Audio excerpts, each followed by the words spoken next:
Hello दोस्तों आज भी हम ऐसे समाज में जी रहे हैं जहाँ केवल लड़के को ही महत्व दिया जाता है। अधिकतर लोगों के घर में जब बेटी का जन्म होता है तब मायूसी छा जाती है।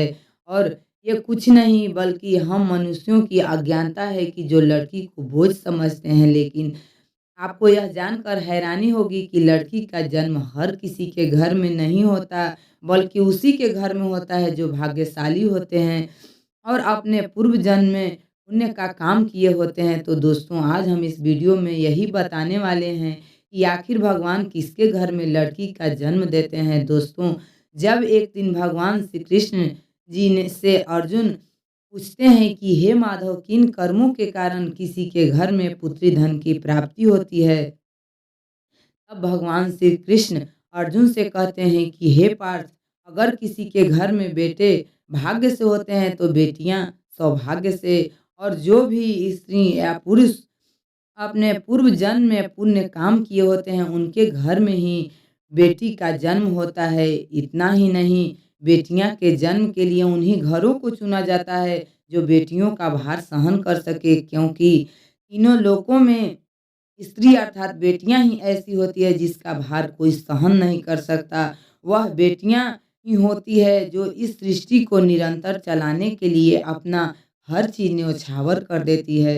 हे अर्जुन, जिस दिन इस सृष्टि में बेटियां का जन्म लेना रुक जाएगा, उस दिन सृष्टि भी रुक जाएगी और इस सृष्टि का अंत हो जाएगा। दोस्तों, भगवान श्री कृष्ण की इन बातों पर गौर किया जाए तो उनका कहा बिल्कुल सही है, क्योंकि अगर इस सृष्टि में बेटियां नहीं होगी तो किसी का भी वंश आगे नहीं बढ़ सकता। आपने भी दोस्तों कई लोगों को कहते हुए जरूर सुना होगा कि जिस घर में बेटी का जन्म होता है वह घर स्वर्ग के समान होती है, क्योंकि बेटा तो केवल एक कुल को रोशन करता है, लेकिन बेटियां तो दो कुलों को रोशन करती है। माता पिता के घर में वह बेटी के रूप में अपना उत्तरदायित्व निभाती है, तो ससुराल आकर बहू के रूप में अपने पूरे कर्तव्यों का पालन करती है। दोस्तों, आजकल आप सुनते ही होंगे कि बेटियां या फिर बहू परिवार से किसी की मृत्यु हो जाने पर उसका पिंडदान नहीं कर सकती, लेकिन यह बिल्कुल सही नहीं है, क्योंकि रामायण में बताया गया है कि प्रभु श्री राम के पिता राजा दशरथ की जब मृत्यु हुई तब माता सीता अर्थात राजा दशरथ के बहू ने ही उनका पिंडदान किया था, जिससे उन्हें जन्म मरण के इस चक्र से मुक्ति मिल गई।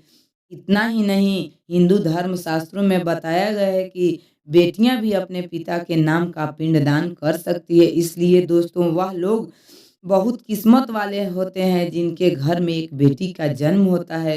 वहीं वह प्रबल किस्मत के होते हैं जिनके घर में एक से ज़्यादा बेटियां जन्म लेती है। शायद यही कारण बेटियों को लक्ष्मी का दर्जा दिया गया है। बहुत से लोगों को सोच ही यही है कि बेटी है तो बिना समय गंवाए उसे पढ़ाई में पैसे खर्च किए बिना जल्द से जल्द उसकी शादी कर दो, लेकिन यह छोटी सी सोच बेटी के भविष्य को बर्बाद कर देती है। जरा सोच कर देखिए कि एक बच्चे के मन में कितने सपने होते हैं कि जीवन में उसे कुछ करना है, लेकिन यह सपने केवल सपने में ही तब्दील हो जाती है। इसलिए दोस्तों, वीडियो बेटियों के सपने पूरे करने देने चाहिए। उन्हें जीवन में वह हर खुशी दे जो उन्हें मिलना चाहिए। एक बेटे से ज़्यादा बेटी ही हमेशा अपने माता-पिता के लिए सोचती है। माता-पिता के प्यार और अपनापन बेटी ही दिखा सकती है।